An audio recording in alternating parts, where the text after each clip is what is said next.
ఎకరాలు పెట్టిలే మేము 10 ఎకరాలు పెట్టినాం సార్. 10 ఎకరాలు మాకు 9 సంవత్సరాల నుంచి ఒక్క రోజు కాలువ ఎండిపోలేదు సార్. 9 సంవత్సరాల నుంచి ఏప్రిల్ మేలో కూడా మిట మిట ఎండలు కొడతాంటే కూడా కాలువ ఇచ్చారు సార్.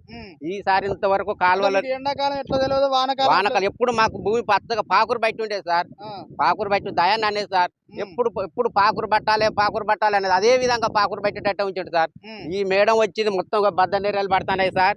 ఇంతవరకు మాకు వాటర్ లేదు, వర్షాలు లేవు, కాలువ నీళ్లు లేవు, ఎయ్యి లేవు సార్. ఇంతవరకు మేము రైతులు రావాలన్నా బతకాలన్నా మాకు దత్తలేదు సార్. ఎడి చేసి దయచేసి కాలువ వదిలిపెట్టే ఉపాయం చేయరు మేడం. ఇంతవరకు రాలేదు సార్. యశ్వేశ్వర రెడ్డి ఇంతవరకు ఇక్కడ ఈ ఏరియాలే రాలేదు ఆ మేడం. ఇప్పుడు ఎవరు చూసినా కూడా రైతులు యశస్వి రెడ్డిని కూడా ఒక్కసారి కూడా చూడలేదు అన్నట్టుగా మాట్లాడుతా ఉన్నారు. అసలు ఎందుకు అనిపిస్తలేదు? ఆమె ఎలక్షన్లు అప్పుడు కనపడ్డది సార్. ఇంతవరకు కంటికి కనపడలేదు సార్.